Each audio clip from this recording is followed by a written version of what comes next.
We all have our heroes in Speedway regardless of the team we support. But we often forget about those unsung heroes who, were it not for them, we would not see a lap raced. One such figure was Ken Wrench, whose dulcet tones kept the fans informed over the tannoy at Bellevue for an incredible 41 years at Hyde Road, Bellevue Stadium and the National Speedway Stadium. Here at the Speedway Tavern, we send our condolences to Ken's family and friends following his recent passing. Rest in peace, Ken. Only in Speedway. This week's Speedway Tavern, sponsored by So-Called Studios, Acox Green in Birmingham. Well, good evening, everybody. Good evening. You ready, yeah? Not quite. Hey, put your headphones on and you might hear what we're talking about. A bit of a late start for me today. I'll have to give Chris a number in a minute. Yeah. So, how's everybody? All good. We're good, yeah. Let's get it out of the way. I mean, I didn't go to the Leicester match, Birmingham against Leicester. I watched it from Greece. Very nice. Did you watch all of it? I got as far as heat 12. I understand that was the last heat anyway. It was, yeah. Yeah. Oh dear. You was there, I presume? I was there, yes. Getting wet? Getting wet, yeah. I was on the centre green for some of the races as well, just as the second load of rain came wafting in. So it was your fault? Okay. Well, I wouldn't go that far, but the weather anyway. No, it was a really poor performance again. It just seems to be Groundhog Day for Birmingham, doesn't it? You know, people saying need to get that first win soon. We've been in this situation for the last 3 seasons, haven't we? And it's frustrating. I mean, the gating again. You know, when we talked about the Birmingham riders gating in the Oxford meeting, it was as bad, if not worse, really, against Leicester. Full credit to Leicester; it was a professional performance from them. Absolutely, yeah, you've got to say that. But for Birmingham, a lot of questions being asked at the moment of whether this team is strong enough and whether there might be changes in the offing at some point. But who? I mean, well, the obvious name, of course, that springs to mind is Nikolai Clint, because of course he's just lost his place at Oxford. So you've got to ask yourself this question: why has he lost his place at Oxford? That's a very good point, isn't it? Which he hasn't. I may or may not know some inside information on that I can't divulge, but let me just say this: I don't think Nikolai Clint would be the answer. No. So there is nobody else. Unless it's taking gambles on the newcomer, but then you're really sort of chancing your arm, aren't you? Because if it doesn't pay off, then you've got a real problem. But no, it's I think Birmingham have got, as I say, could play the same show from 3 seasons ago. Couldn't we? Birmingham needs to get a win soon. It's got to happen pretty quickly. Because it would be really nice for it to be the next one, wouldn't it? It would be, yeah. It's going to be a tough ask on Thursday down at or over at Leicester. But I mean, obviously the next home match that is Bellevue, and Bellevue, of course, have had a good start to the season at home. Away from home, though, they've been a little bit patchy so far. So maybe there's an opportunity for that one, and of course it is on the telly as well. So yep, I'm still hopeful. I did see some things. I mean, in that match, as I was drinking my Bacardi and Coke in 27 degrees of sunshine. Sorry, shut up. I thought Peter Pavlicek looked fast. He did look fast, yeah. He's got to get used to the track, hasn't he? It's we had a check on this, and we weren't sure whether Pavlicek had ridden at Peribor, but he has once. He has once, yes. He has once, yeah. Right for us there. I think he got about 9, 10, 11 points or something like that. Yeah. So, but it's a long time since that's 10 years ago. And the track's not the same as it was then. Yeah, so he's got to get used to the track. I thought Tom Brennan again has been steady so far in the 3 seasons. What? 3 seasons, 3 or 4 matches that we've seen at Birmingham so far this season. But a lot of riders really have got to try and step up to the plate, haven't they? Steve Worrell hasn't had a great start to the season. Okay, he's riding as a heat leader in the Birmingham team, which he wasn't obviously for Wolves last season. I personally think he should be riding at number 2. Yeah, that's where he made his name. Yeah, in this, but that's maybe we can ask Sam that question when he comes on. For those that don't know, we have ex-world champion, ex-1993 world champion Sam Ermolenko, and although we will talk about Birmingham, I think we'll also talk about his career and all the things that he's achieved prior. Yeah, of course. He does have some impressive honours, doesn't he? He does, yeah. Absolutely, yeah. Done my research. Well done. About time. Crikey. You okay, Chris? Once a year, Anyway, so I would like to see some. I say a bit of insider information, I suppose, but I'd like to see a little bit more dirt on the It's been slick, hasn't it? And we know why it's been slick. When you've got a team that's struggling to get out the gates, the last thing you want is a slick track. It's because of the weather. Absolutely, but that team needs a track, needs something to work with. Yeah. In fact, I mean, I don't know whether it was as obvious to you at the track, but to me, watching it on the tally, you could see them gaining momentum around bends 3, going around the outside of bends 3 and 4, and then losing it again. There's nothing there. There's nothing on bends 1 and 2. There. So, but I was working at the track the weekend, and we did dumped a load of shale on that track the weekend. So watch this space. So okay, Shall I just say quick hello yes, to please people. do. Hello, Simon, Jeff, Pete, Fred, Reginald, Dave, Brian, Andrew. Busy. So there's a few questions coming up on the shout box. We will try and get round to them, but I think what we want to do really is get Sam on as quick as we can. Okay, so if you want to go and give him a quick call. So I think we've got to look forward. They've got to look forward and try and stay hopeful that something will turn Birmingham's fortunes around. I mean, Tom Brennan started really well. Yeah. We know Leon Flint can ride much better than he's been producing. I mean, his first match was outstanding. Yeah. But they've got nothing to work with at the moment. They do need to get some dirt on, and I think they've got to chance their arm. If they think it's going to rain, still put the dirt on. If it's rained off, it's rained off. That's my own personal opinion anyway. Craig Smith says, evening all. First one I'm turning in tonight. What do we think's going on at Kings Lynn? Calling it off from inclement weather, but apparently no rain. I understand they had stock cars over the weekend, which may have ruined the track when it was raining. I think he possibly answered his own question. At least the gate wasn't broken this time, was it, sir? Yeah. Could you just give me that number again? Oh, gosh. Okay, hold on a second. This is top-class professionalism, isn't it, sir? It's come up as spam. Yeah, there it is. Okay. It's not a porn one, is it?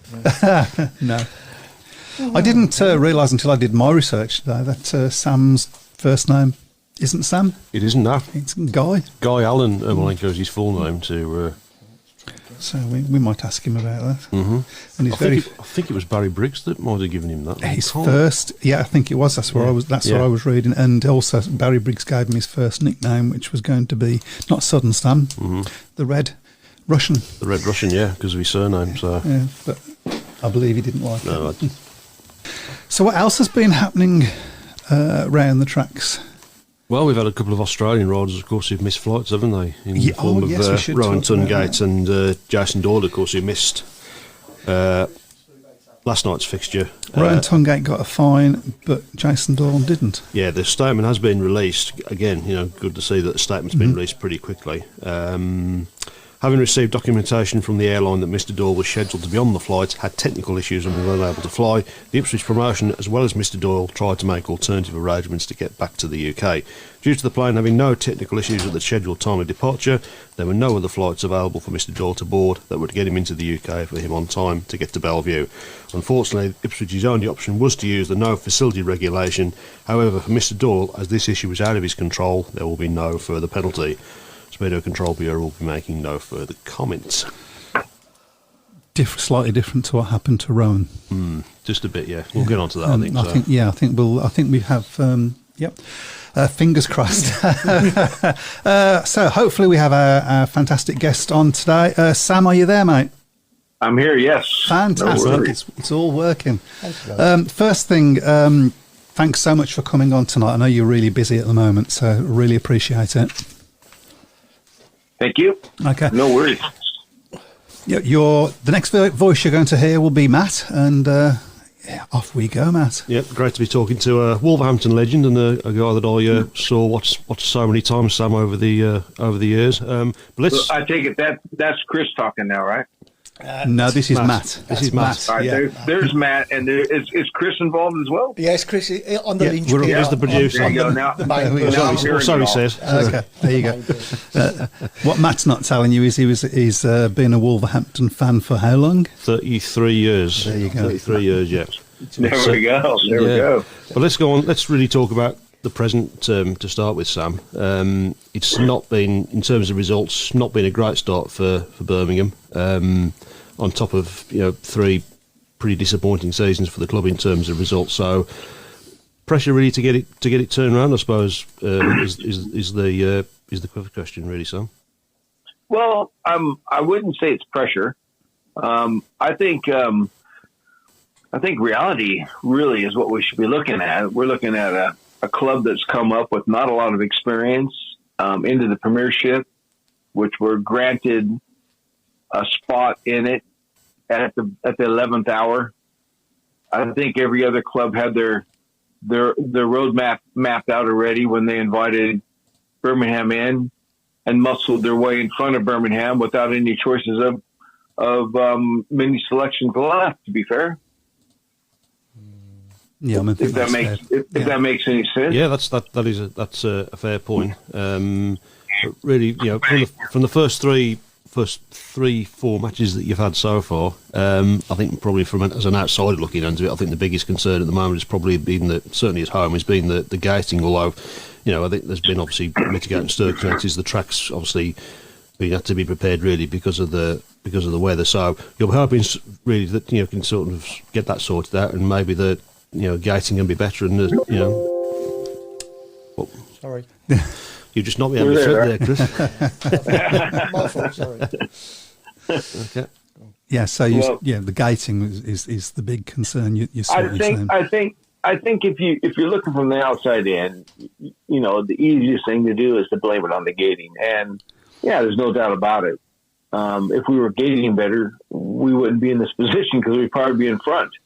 But the facts are there, and as I was enrolled into the position, knowing that, what I was dealing with when it comes to what we had as a team, I think that we've done pretty damn good. It's just unfortunately, you mentioned one thing about the weather. Yeah, the weather played its part. You can make excuses if you want to. I'm not into excuses. I'm into trying to figure out how we go forward. And on the forward side of things, we got some positive side. This Thursday coming up at Leicester, we'll have our team for the first time. Our 7 that were supposed to be in front of me when I got here on the first day of being a part of this team. So, it took me and even the team and the teammates to figure out what level they were going to be, knowing that get to Heat 13 to 15 against the other teams were going to be very difficult. But how do we muster up miracles? Probably not going to be able to do that the way it looks. But, when you're on your back foot from the word go, not having Pietro Pavlitsky coming in on the team, which was going to be outright number one, when you look at the lineup we had, we were missing him from the word go. And, we had Scotty Nichols in for us on that absence of Pietro, which gave us some kind of consistency. At least somebody was scoring points. And that meant that, there was a flavor of hope, but, there was links all the way through it that were letting us down. And each one of those open links that weren't performing, there's a story behind it. And my job, I think, is kind of naturally worked out that why. And, the thing now is, how do we move it forward? I don't want to give up on that team because I've seen brightness from each and every one of the riders. It's now a matter of, we got a full 7 riders in front of us now that, okay, let's pretend this is the start of our season, even though we got our challenges because Leicester is going to feel pretty damn confident beating us at home and we're going to their track. And then you got, a very competitive team under the guidance of Mark Lemon coming to us. And they're going to be thinking they're going to be looking at the stats that they're going to have an easy pushover over us. But I'm still not finished with this 7 riders, and I think there's a lot of hope there. It's just unfortunately that, all the things that's been piled against us, and weather's probably a bit of it. And the other thing is maybe the inexperience of management from myself as well. I'm not saying that I made mistakes, or I'm not saying we're making mistakes. It's just that we're overlooking the obvious. When you look back at it, hindsight's a great thing. But I think we're okay. It'd be nice just to go out there and race, and each and every one of the riders want to perform. It's just unfortunately mechanical failures. There's been a story behind everything that's gone wrong. Piotr Pawlicki, I think there was a lot of promise from Piotr on last Monday, Sam, because it's been a long time since he's last ridden at Birmingham. First time he's really seen the track for I think 10 years. But I think once he's managed to get himself dialed in, I think he will be pretty potent in the Birmingham side. Yeah, there's no doubt about it. He proved to me he's a professional and he understands racing. And it was a breath of fresh air being able to work with him, even if it was just for the day. He listened, ears was wide open, eyes were wide open. He was paying attention to everything, and he adapted quite well and understanding the circumstances. He was the one that was bending the bike pretty damn sharp in the corners, which, you think the guys from the continent might struggle to turn the bike. He had no problems at all doing that. He was probably the first one out of our 7 riders that proved to me that he's actually a contender to win big races. That's nice to hear, I guess. Yeah, absolutely. We've got a couple of comments come up on our shout box. So I'm just going to try and get through a few of them, Sam, and then I think we should talk. Let's stop talking about Birmingham and start talking about Sam's career a little bit more. Don't do that. Everybody knows me. That's probably true as well. So Craig says, I've watched a couple of Birmingham meetings this season on stream, and they've been very competitive for most meetings I've seen, and have good racers in the team, but then seem to fall away a bit towards the end of the meeting. It's a tough league this year. All teams are very strong, and every rider has to be on it from the get-go if you're going to get results. Look at Bellevue last night, great at home against Ipswich, but dreadful away last week at Leicester. Yeah. And sometimes it's got to be the surprise of the attack. I think me being involved in a manager's role, I was hoping to be able to make sure that the riders can recognize things from my experience, which are maybe, the away team might not know something that we know. And if we focus on the things we know, or the surprise, and we got away with that for the first few meetings. I think we did. And I think the statement of that is true. Come heat 13 and 15, we're not strong compared to most of the other teams.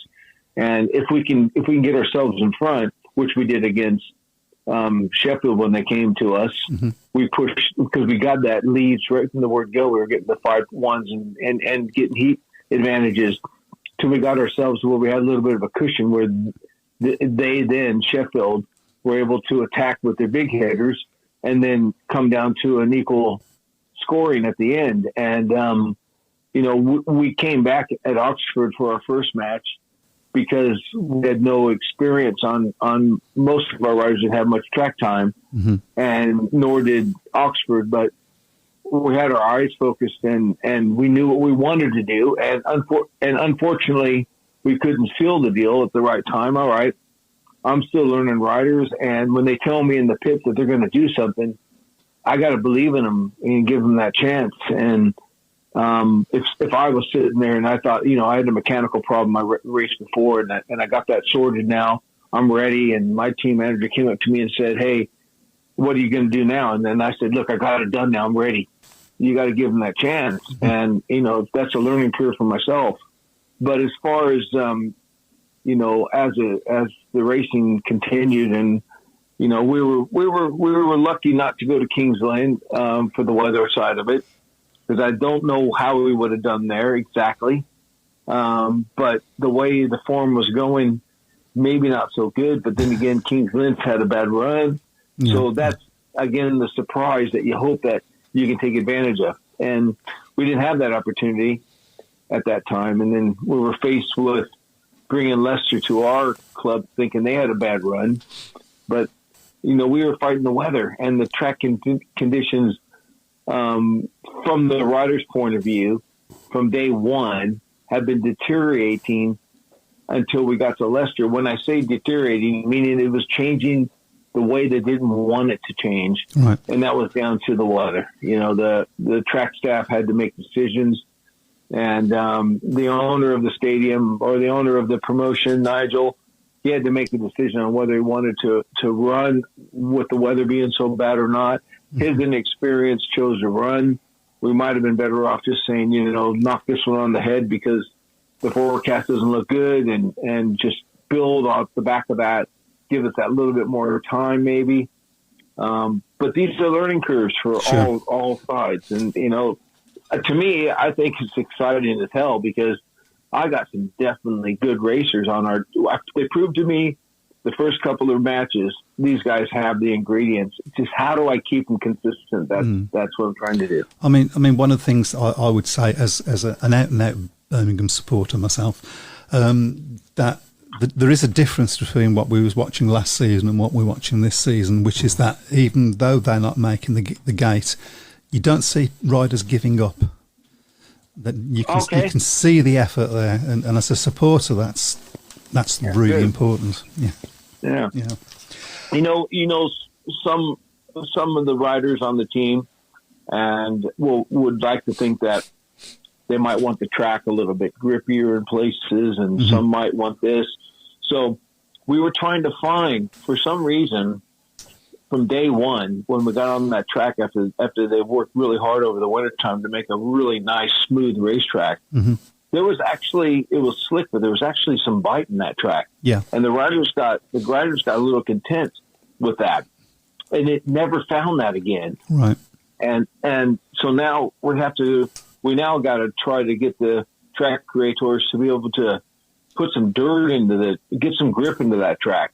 And unfortunately, I'm just reflecting on what's happened. Yeah. Is, the weather's not been in our favor to do it. I mean, I went to the track on Sunday and was working with the track staff trying to come up with a combination that might work. But then again, you put some grip on that track and who we facing next at home, it might help them. So, we gotta find this balance and nobody knows the magic until we try it a couple times. And that's how I see it. And I'm glad that you're saying that it's been the fight on the track's better than it has been in the past, but this is another level now. We're in the top league and, we gotta be really focused on balancing our team to be able to fight. I mean, I think our 7 riders we got could prevail and actually do some damage, especially with Pietro coming in. But where do I fill the gaps? I mean, Stephen Worrell, our captain, had a couple of bad races, but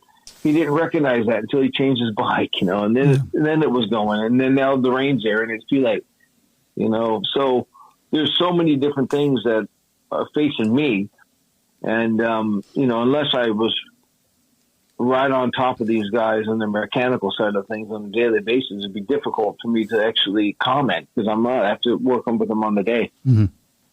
Yeah. One last question about, I promise it's the last one about Birmingham. Are you enjoying it? I'm passionate about it. So, that certainly comes across. Yeah. And I'm trying to get into that relationship with my riders that I had when I was a racer. And, I'm going to enjoy it more when these guys believe in me and I can figure them out individually. But right now, I'm extremely enjoying it because it's a challenge. Look, we're on our back foot. How do you pull through this? We got the first television match. We're working behind the scenes. That I'm telling you a little bit about what's going on, but we're excited as a team. I really that little bit at the beginning, the first 2 matches we had, told me a story, and individually I can pick the riders and I can name them now. It'd be unfair for me to name them on this program right now because some of these guys have had bad meetings too. But the good points were positive, and I thought, damn, if I can get that out of every one of them all the time, we have a chance. Yeah. And that's what I want. Yeah. Okay. Right. So let's go back to Mr. Sam Ermolenko, Guy Ermolenko, I believe. That's me. Yeah. Yes, it is, Guy. Born in 1960.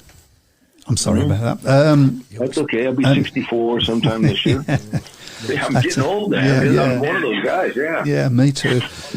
You moved to the UK at the age of 23, I believe, in 1983 to ride for the Poole Pirates. What was that culture shock like for you when you came over in 1983? I'll try to remember it, but I do know that it was a damp. It was September time when I came over. Mm-hmm. And I did get picked up by the promoter, which was Brian Maidment, which is passed now, which is was a truly good friend of mine through his whole life. He basically was a very soft-spoken man, and picked me up, brought me to my accommodations at the time, and honored his agreement with me. And I thought, wow, this is Just to give you a little bit more background, I didn't know what Speedway really was in my racing career. I didn't know that there was an international scene. I didn't know there was world championships. There's a lot of things I didn't really know about. Not for any other reason that if people don't know, but from 16 years until I was 19, I was in and out of hospitals for a lot of times where that was probably the time of my life where I probably would have absorbed being a fan of football or American football or basketball or something where I would understand there's titles to be won. I mean, that never really crossed my mind. I didn't really know. I was just doing it for fun. And I was doing it to prove myself that I was capable of being physically okay because I was injured pretty bad. And then when I came over here, it was another experience. I was married. I had 2 kids. I had to think about, making a living for them. And I was doing that in California. To come over here was a big, big call to give up what I had. But because Brian Maidment and the promotion at Poole believed that, if I was to follow the footsteps of other Americans, there might be something in me that might, I didn't see it. They seen it. I didn't even understand, later on 10 years down the road or whatever, I got into the world championships and stuff like that. But I did not know that then. They seen it. And I just came over here and they believed in me and honored a contract that we had. And I had that experience and then came back in 84 and had a full season of British League, which opened my eyes a bit. And then, of course, in 1989, I think it was. No, I think I've got that wrong. But somewhere around about that time, you moved over to Wolverhampton and you spent the majority of your career at Wolverhampton. 86 yeah, it was. 86, thank you. Yeah, and the story behind that was Poole had a bit of a bust-up between their owners, which was Brian Maidment and Reg Spearman. And at the end of that 84 season, I thought I was coming back in 85, 4 of them.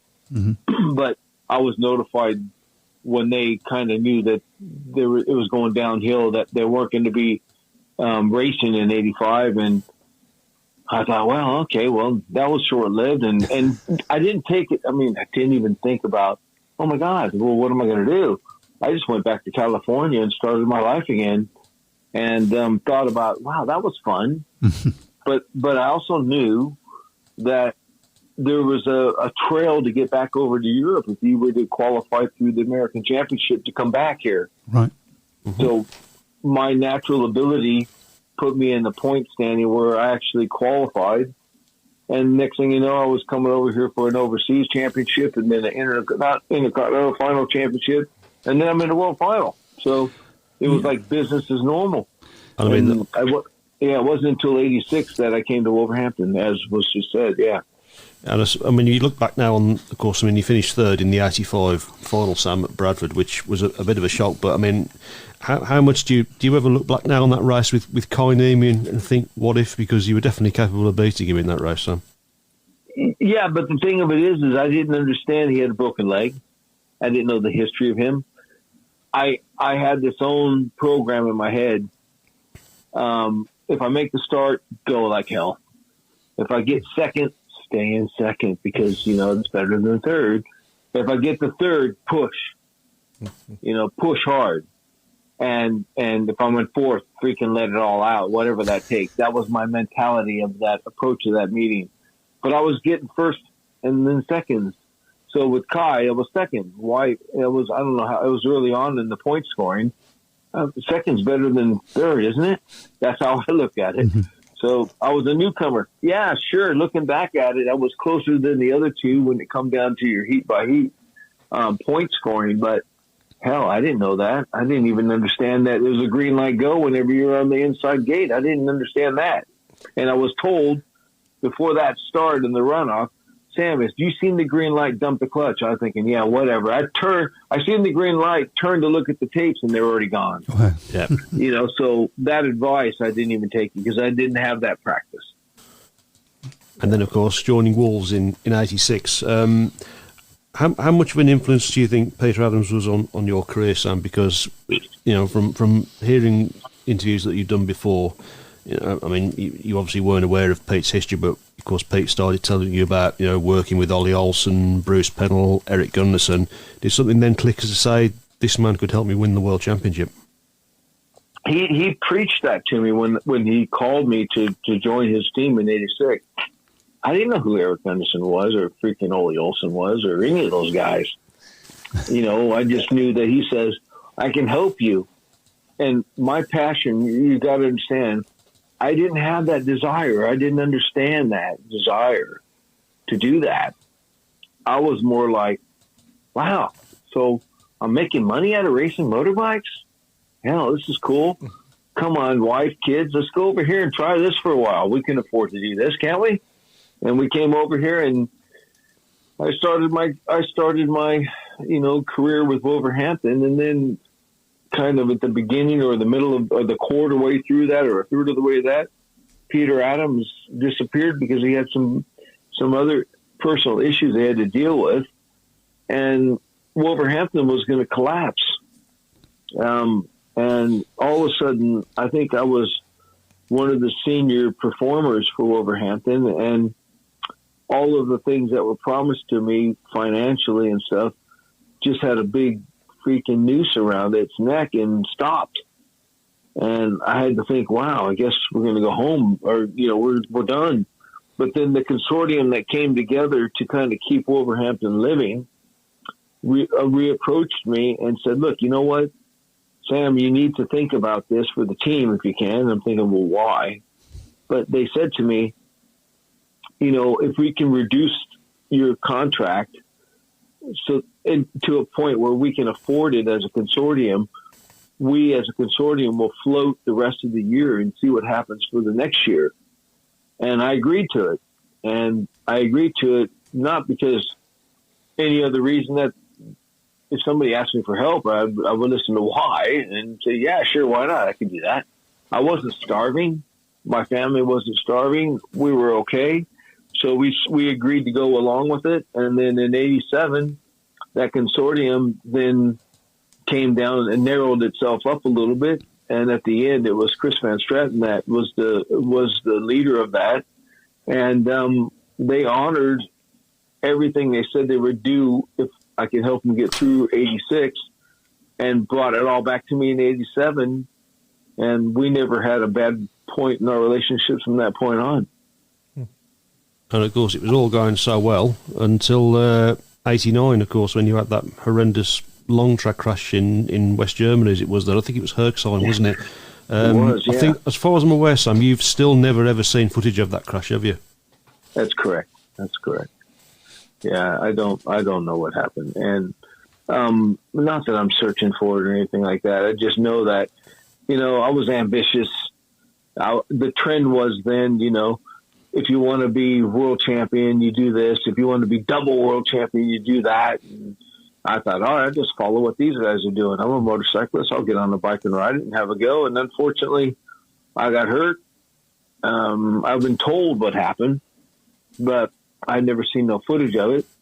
But I do remember all the details of my, what do I want to say? The details of me waking up on the track. How's that? And then from that point on, through all the surgeries and all the whole rest of my year, that was a pretty challenging year. Now I had to refocus because I wasn't going to be a speedway rider again because I was banged up pretty bad. So what did I face at that point? That might be your next question, but who knows? But what I did was I thought, well, I have nothing to lose but focus on getting fit again. That's what I did. And that was my driving force to get myself to be able to walk, to be able to do all the stuff I needed to do. Now, this was, remind you about what I said in the beginning. This is the second time I've been through this major thing. I've been through it when I was 16 till now, till I got on the bike when I was 21 or whatever it was. So from 16 to 21, the doctors already wrote me off that I couldn't do what I wanted to do because I was mangled up before. So I'm thinking, well, I've been here before. Let's just focus on the positive side of things. And I carried on. Yeah. And you came back so well that in 1990, of course, you won the World Team Cup. Yeah, thank you. Yeah, that was a team effort, and it was nice to be a part of it. And so I think what I remember most about all that was the Americans that we had over here, and our team manager John Scott, which is an English gentleman. That was something that I had to be a part of. We'd have our team meeting before the start of the season when all the boys got into town, and then we collectively planned what we were going to be doing when it comes to test matches in those days, and it comes to world teams events, championships in those days. We all, as Americans, made those decisions as a team on performance. As long as we're performing good, that's the person that goes forward. Mm-hmm. And we didn't have any choices. Nobody was making those choices for us other than us as a team. So that was probably really fun for me, being a part of watching Bobby Schwartz and dictate how it normally works and how it's worked in the past. And now I'm getting familiar that this is a pretty cool place to be in the sport. Now I recognize what the World Championships mean. Now I'm recognizing the commitment and how it works. So to me, that was probably my focus, was the enjoyment of being an international person with an American team. And so that drove me forward from there. And then, of course, 1991, winning the league with Wolves, a fantastic achievement as well, Sam. Oh yeah, nice.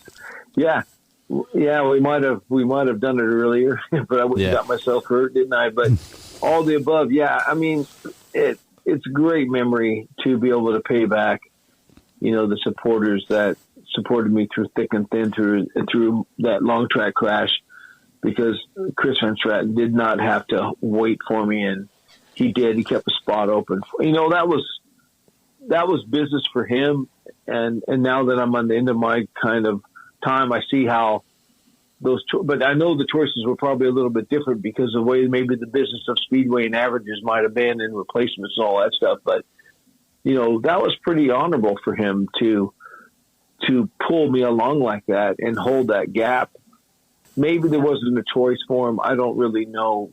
I wasn't that far into the averages of who does what and what was available and stuff like that. But that was pretty honorable. And for me to be able to pay back the fans and be a part of a winning team. And, we touched a little bit on Birmingham. Oh, obviously that was the top of the show here. I'm talking about Birmingham and, the depth of being at a level in this premiership.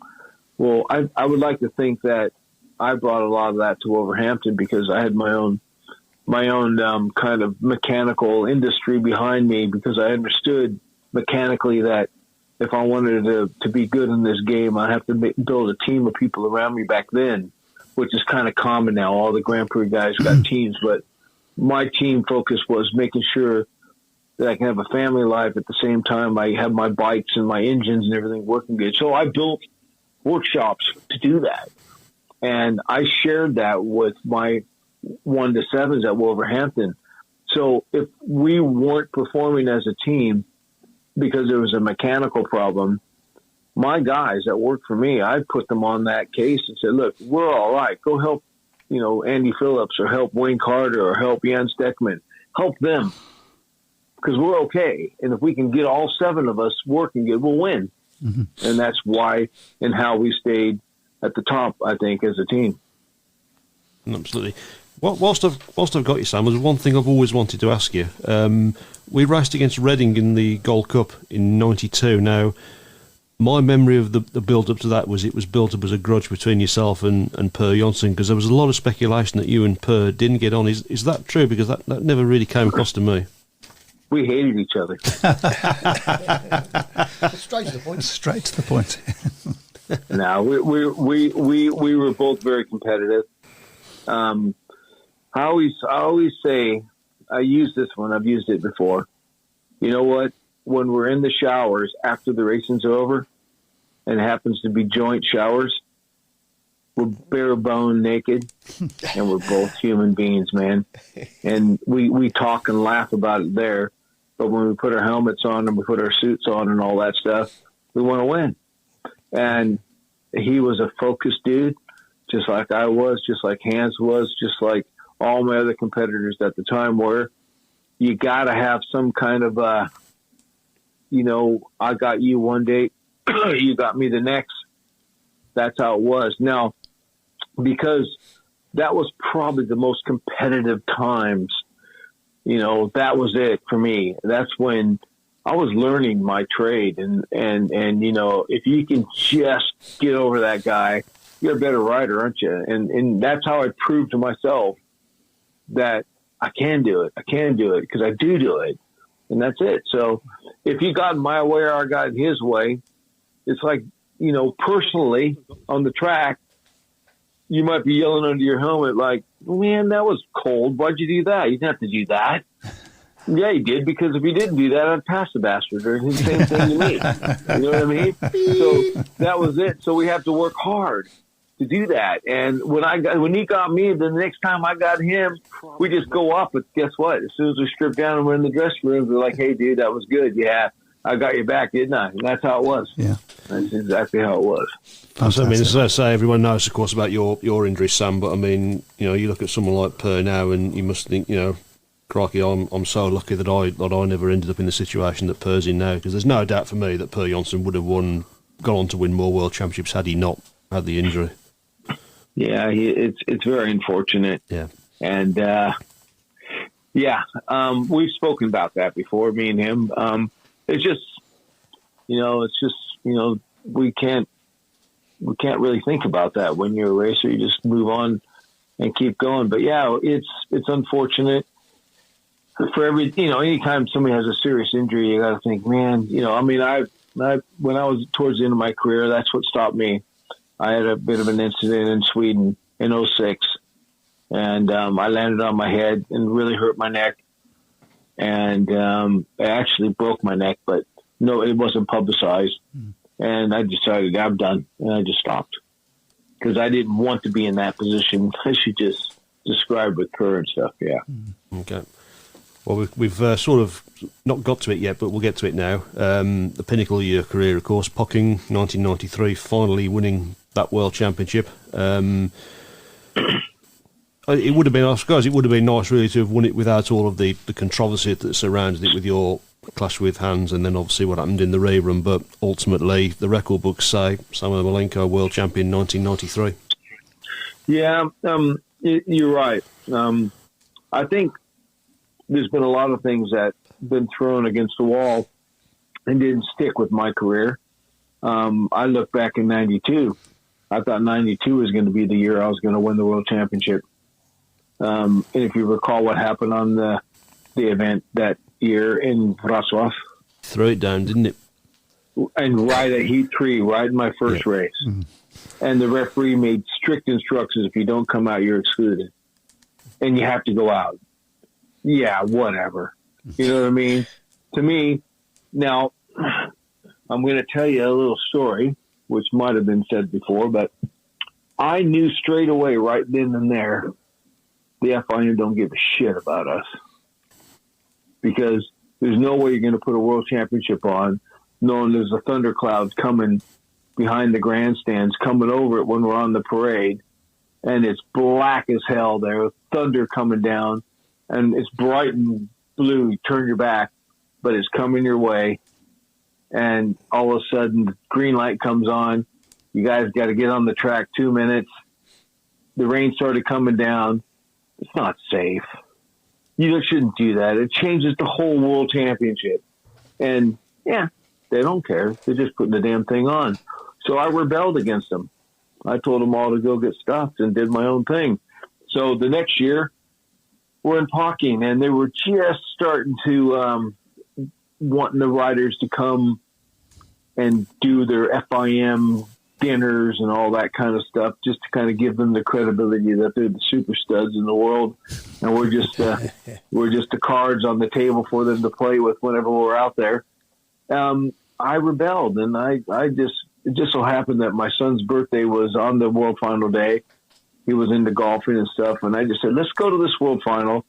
I'll take my family, and we'll go away from all this stuff. We'll go to a resort and hang out, and that's what we did. If you recall, maybe you don't, but the practice was Friday and the race was Sunday. And they had, and the Saturday night was a Golden Greats or something in Landshut with all the old riders. If you remember, that was, they were putting that thing on back then. And, you know, we as a team, meaning me and my mechanic at the time, we decided to do our own thing, and we did. And, you know, they didn't prepare the track correctly. They didn't do all the right things. So we had a lot of our own battles on the day. And then unfortunately, you know, as focused as I was and as good as my team could have been, we made mistakes. And, you know, what happened was Hans made a mistake too on a track that was probably pretty difficult in the time, but that's it. And we had that contact. He don't believe he contacted me, but we were at Pocket last year, Hans and Chris. He definitely did. Reunion, and we walked across that thing, and he's telling me, "Oh, this is where you fell down." And I looked at him and said, "Yeah, this is where you knocked me down." And we had our own fight right then and there. I won that one, by the way. and you know, we laughed and we had a beer afterwards and everything. But you know, that's history now. But you know, the highlight of that year was when we were at Coventry, and I made that start from the outside gate with him inside or whatever it was, and the America won the World Team Cup then. So, you know, that was on his own ground. So to me, I proved that I was the better rider at that time. There we go. And I think that's probably a good place to end it. Yeah, to end it. Thank you so much for coming on, Sam. It's been really, really interesting. Good luck on Thursday. Thank you. Yeah, do you know what? I just got a feeling that things can only get better. So. Yeah, you know what? If we're on the bottom, I mean, if we unfortunately don't win the next two, we will be on the bottom. But at the same time, I still think there's room for improvement. I just got to give these guys a bit of a chance, and I appreciate you guys, you know, talking about Birmingham, because at the moment that's the highlight of where I'm at right now. Right. The past that I did was great, and that's all history now. But you know, I want to focus on what we're doing now. Yeah. Fantastic. Thanks once again, Sam. Cheers, Sam. Thank you. All right, guys. Take care. Take care. Bye-bye. Wow. Yeah. He knows how to talk. Well, we knew that, didn't we? Oh, we do that, yeah. So. Very interesting conversation that was. Yeah. Very interesting. Yeah. Even for neutrals, I suppose. Yeah. I hope so. Great interview, says Simon Corbett. I was going to ask him, actually, if he remembers the banner at Bradford that the Wolves fans unveiled. Which was? Well, just cut a long story short, we raced, it was 91, and we were very, very close to winning the league. Bradford, I think, were one of the few teams that could still catch us. And the meeting got abandoned after about heat 8 because the track was wet, and the Bradford promotion kicked up a bit of a fuss, claiming that Wolves had refused to ride in the meeting because not said it in as many words, but they sort of insinuated the Wolves had cheated, because I know for a fact that Chris Van Stratton almost took them to court over it. It really got quite heated. I mean, there was always a little bit of a needle between Wolves and Bradford anyway, but when we went to Bradford for the return match, we'd already won it, and the Wolves fans unveiled a banner on the back straight saying Sudden Sam can walk on water but he can't ride in it. So, happy days. Brilliant. We've got a few comments we need to get through really quickly because we've got the Prediction League as well, haven't we? Prediction League, yeah. But the We can always essence... leave the Prediction League till afterwards if you want to put it online. Yeah. Well, the essence of the discussion that's going on is an argument about which produces the best sort of racing slick tracks versus tracks with dirt on, and I would say that actually you've both got it wrong. It's not slick and it's not dirt that produces good racing. It's grip. You can have a slick track that's got grip, as Sam alluded to earlier, actually, and you can have a lots of dirt on, but if it's loose, you're going to get any grip on. So I think it's grip. And you do need grip, and you need knowledge of the track as well.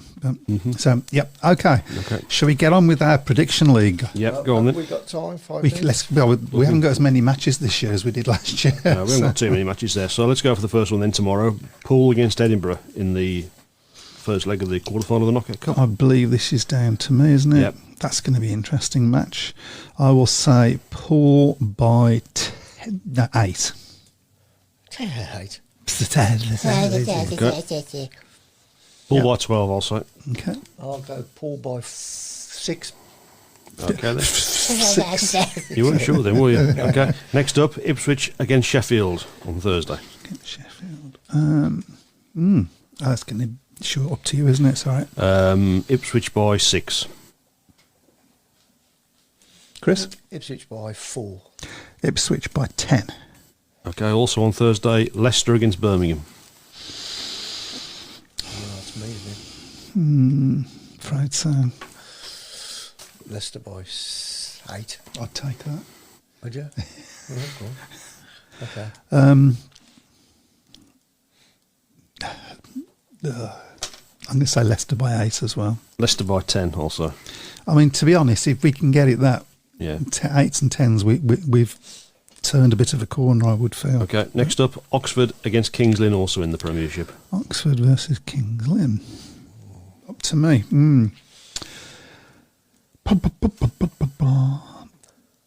Oxford by 10. Oxford by 12 also. I'll go Oxford by 4.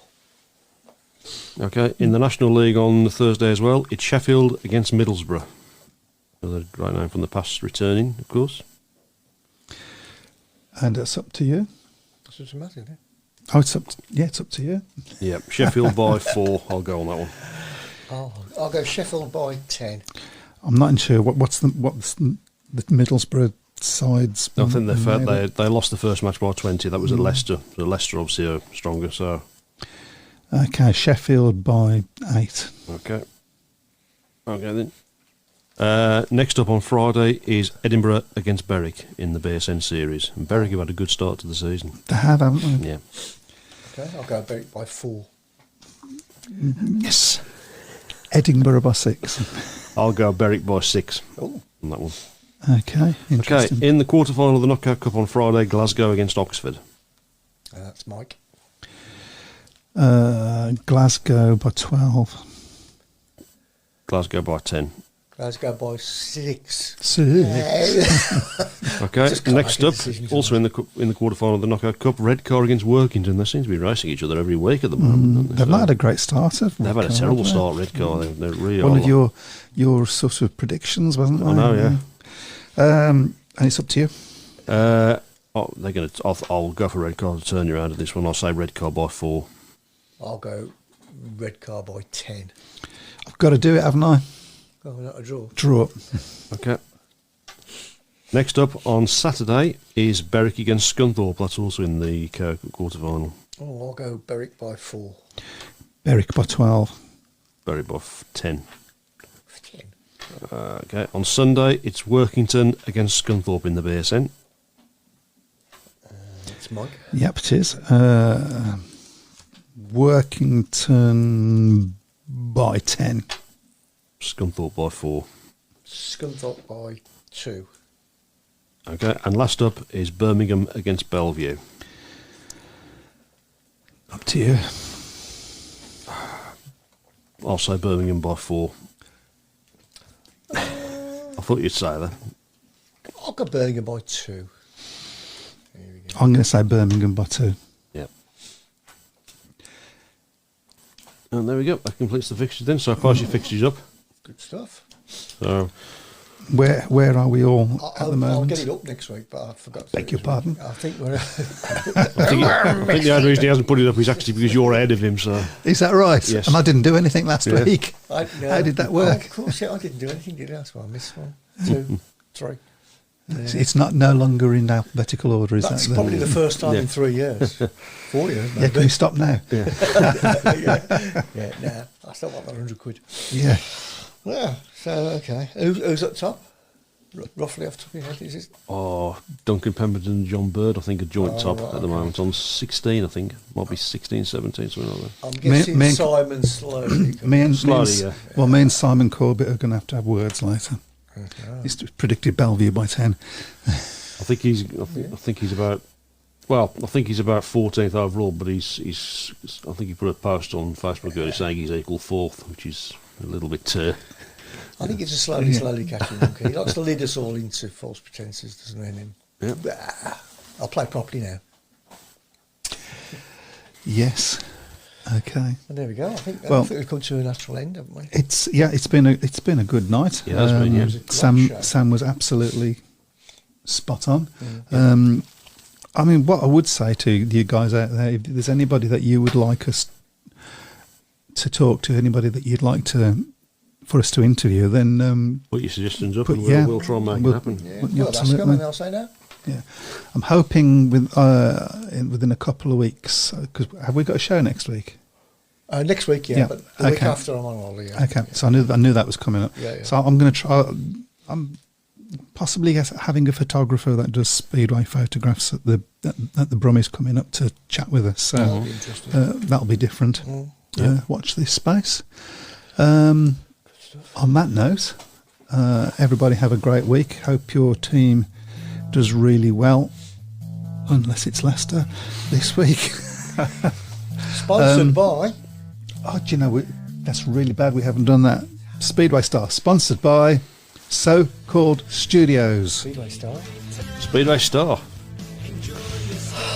Can't even get the name of our own show right. Somebody give him some tea. He turns up late.